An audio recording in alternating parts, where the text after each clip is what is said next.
great thing about Alan Taylor is he doesn't get intimidated. A lot of times when I have a new director in the film, you know, they don't know how far should they go with correcting me, or what should they say, and how should they say it.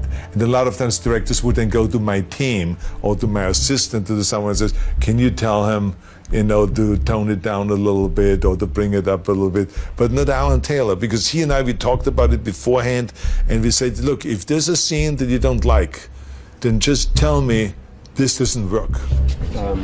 Ideally, on action, you start to walk. This time, it felt like you hesitated, and you came in fast. Oh, I see. So I think coming not so hard. It's just basically you're walking forward. Yeah, exactly. Okay, good. Yeah. From day one on, he was never intimidated, and he came right to me, and he always very gentlemanlike, may I remind you. He would get the point across very clear that we can do better than that. And then he put more energy in it, and he really is there to pump you up. It's a little bit almost like a shrink, you know, that comes in this. Now, I remember that here yesterday we did this. Today we're doing it in a different way. And just think about when you do this scene in Conan, and then you crush the enemy. You know, just give me that drive.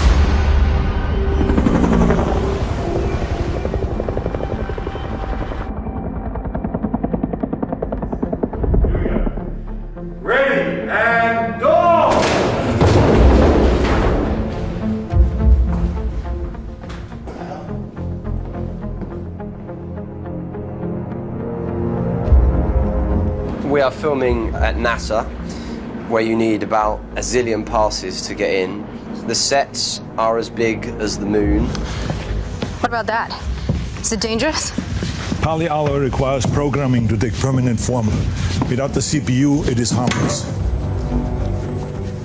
The whole concept of world building and visual design was very much a close collaboration between myself and Neil, the production designer. There's a lot of discussion about how we would incorporate lighting into his sets, because there's so much technology and light.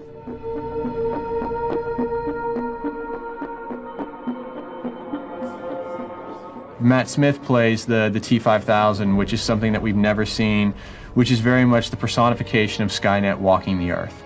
For me, what's been exciting about this challenge is that it's the idea and the notion that I get to play someone that's a bad guy. And that's something that I've been really interested in. And you know, we hope as the T-5000 develops that he's going to be, you know, pure supervillain. Why can't you just accept it? Because we're human.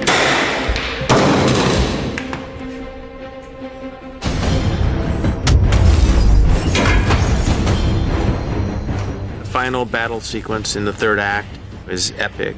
Good versus evil, and technology versus man, and a huge amount was shot by the second unit.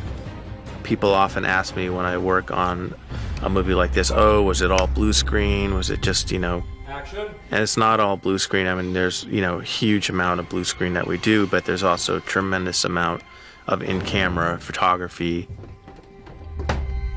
Action.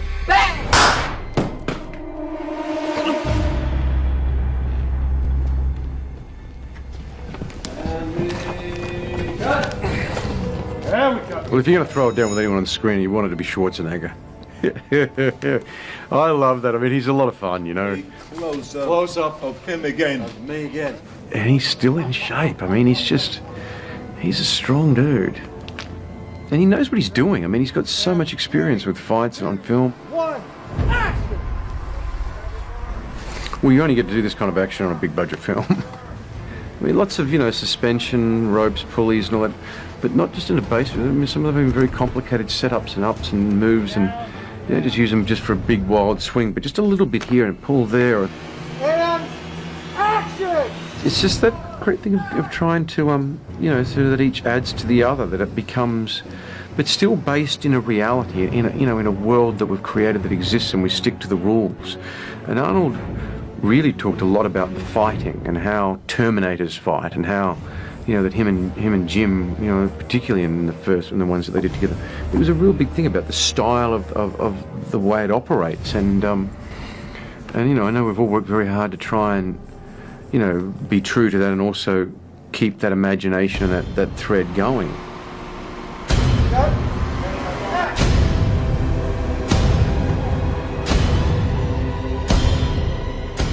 when you see the final product, no matter how much you've thought about what it's going to look like in the end, it's always, you know, a jaw dropper to see a set that's been fully extended and executed, and all the different CG elements that are in there. You're just like, wow. It's some of the most enjoyable action I've ever done. You know, it's creative and it's fun. Coming down off the ledge, jumping up and down on a big pile driver. It's been cool, you know.